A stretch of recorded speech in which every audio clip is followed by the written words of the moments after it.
उम्मीद है आप खैरियत से होंगी। जी जी बिल्कुल ठीक हूँ, मगर आज थोड़ी सी घबराहट हो रही है। आप शायद नानी बनने की वजह से एक्साइटेड हैं। बस सब खैरियत से हो जाए इंशाल्लाह इंशाल्लाह। ज़ैनब साहब, आप जानती हैं मैं उस बात को बढ़ाना नहीं चाहती, मगर उस दिन आपके घर आके जो मैंने एलिफ के साथ किया, यकीन करें उस गलतफहमी की वजह से मैं बहुत शर्मिंदा हूँ और नहीं चाहती कि हमारे दरमियान कोई तलखी रहे। मैं आपकी कंडीशन समझ सकती हूँ मरियम साहिबा, मगर ये मैटर हमारे लिए इतना इजी नहीं है। फिर भी हम कोशिश कर रहे हैं, बस ये मामला किसी भी तरह सॉर्ट हो जाए। किसी के भी घर का सुकून खराब ना हो, मेरे नज़दीक तो ये सबसे अहम बात है। कभी छोटी सी गलतफहमी भी बड़ी बन जाती है और दुख का बाइस बनती है, मगर मुझे लगता है ऐसा कुछ नहीं है जो बातचीत के साथ सुलझाया ना जा सके। मैंने क्या कहा था तुमसे? ये क्या हो रहा है? या अल्लाह रहम कर, ये क्या हो रहा है? ज़ैनब साहिबा कहाँ जा रही हैं आप? मैंने तुम्हें मना किया था, छोड़ूंगा नहीं, मार डालूंगा मैं तुम्हें। मैंने तुम्हें मना किया था कि नहीं? दरवाजा खोलो। खामोश। दरवाजा खोलो वरना पुलिस को बुला लूंगी। तुम नहीं खोल रहे, मैं पुलिस को बुलाती हूँ। कोई मदद करो, कोई है यहाँ पर? मदद करो। कहाँ भाग रहे हो तुम? पुलिस आ रही है, रुक जाओ। आप ठीक हैं? Are you all right?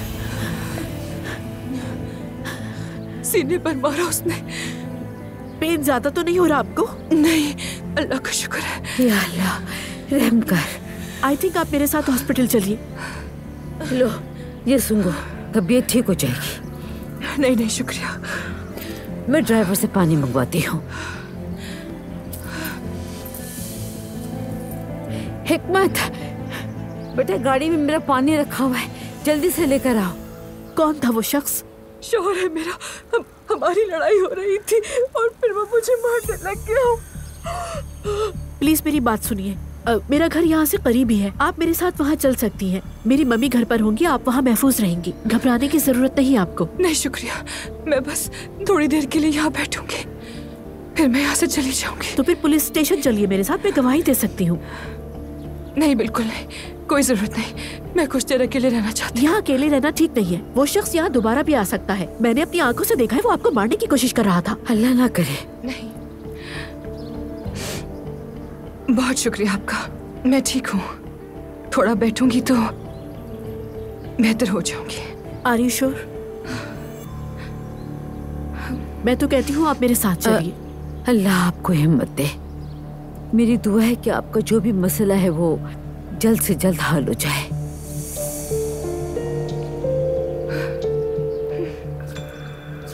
मेरा नाम ज़ैनब अस्लान है, ये मेरा कांटेक्ट नंबर है। अगर आपको किसी भी चीज़ की ज़रूरत हो तो आप विदाउट एनी हेजिटेशन मुझसे कांटेक्ट कर सकती हैं। ला मुझे दो, ये पी लो थोड़ा सा, बिस्मिल्लाह पढ़कर पिए। बहुत शुक्रिया आपका, बस अब मैं तन्हा रहना चाहती हूँ। कुछ बेहतर महसूस हुआ? अब आप ठीक हैं? मैं बस थोड़ा बैठूंगी तो बेहतर हो जाऊंगी। बहुत शुक्रिया आप दोनों का। जरूरत महसूस हो तो कॉल करने से हेजिटेट नहीं करेंगी। ठीक है, गॉड ब्लेस यू। अल्लाह हाफिज। या अल्लाह।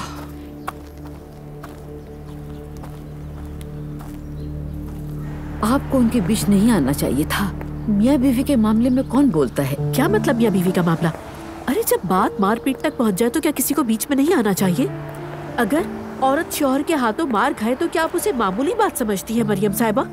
आपको अंदाजा भी है घरेलू तशद्दुद की वजह से हर साल दुनिया भर में कितनी अफवाह होती हैं। लोग खामोश रहने की वजह से मारे जाते हैं और खामोश रहना भी सबसे बड़ा जुर्म बन जाता है।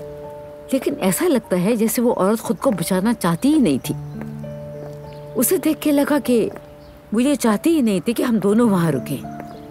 शायद वो अपने शौहर को वापस आने का मौका देना चाहती थी और खुदा न ख्वास्ता अगर वो वापस आके आपको नुकसान पहुंचाता तो क्या करते मरियम साहिबा? चुप रहते आपके ख्याल में?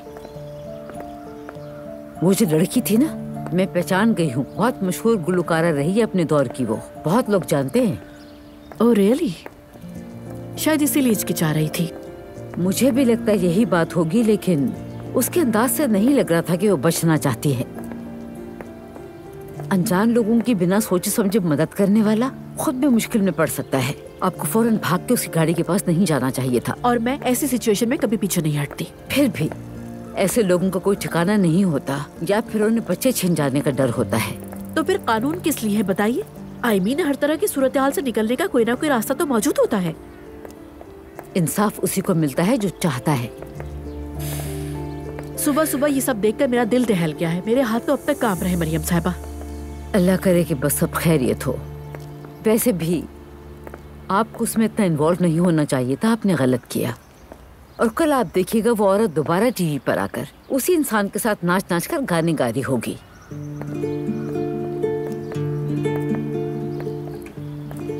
दुआ घर में कुत्ते को लेकर आ गई है। अच्छा। तो घर में तो अच्छी खासी रौनक हो गई होगी।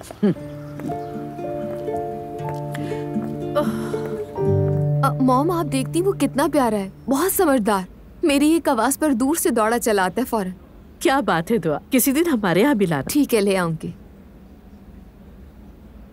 तुम्हें ये डॉक्टर बहुत सूट करेंगी बेटा, इनके पास बहुत दूर दूर से लोग आते हैं। हाँ ये बात तो है, ये बहुत अच्छी डॉक्टर है और अपनी फील्ड की माहिर है। I agree. और ये भी अच्छी बात है कि डॉक्टर घर के नजदीक ही हो ताकि परेशानी ना हो। मरियम खाला, आह, खुश आमदीद। खुश रहो। बहुत प्यारी हो गई हो तुम। कैसी हो बेटा? ठीक हूँ, अल्लाह का शुक्र है। मैं यहाँ अपनी बहू को लेकर आई हूँ। खुश आमदीद। बहुत शुक्रिया। अब आइए, आपको तैयारी के लिए ले चलें। ठीक है, जब तैयार हो जाएंगे तो आपको बुला लूंगी। ठीक है बेटी।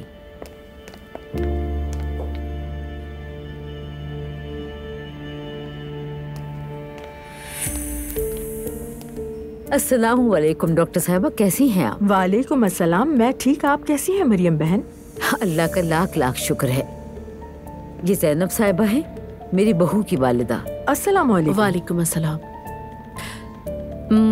मेरी बेटी किस रूम में है प्लीज बताइएगा, कुछ काम है मुझे उससे। दाएं तरफ वाला कमरा है, जाइए। थैंक्स। मैं दादी बनने वाली हूँ अल्लाह के हुक्म से। माशाल्लाह।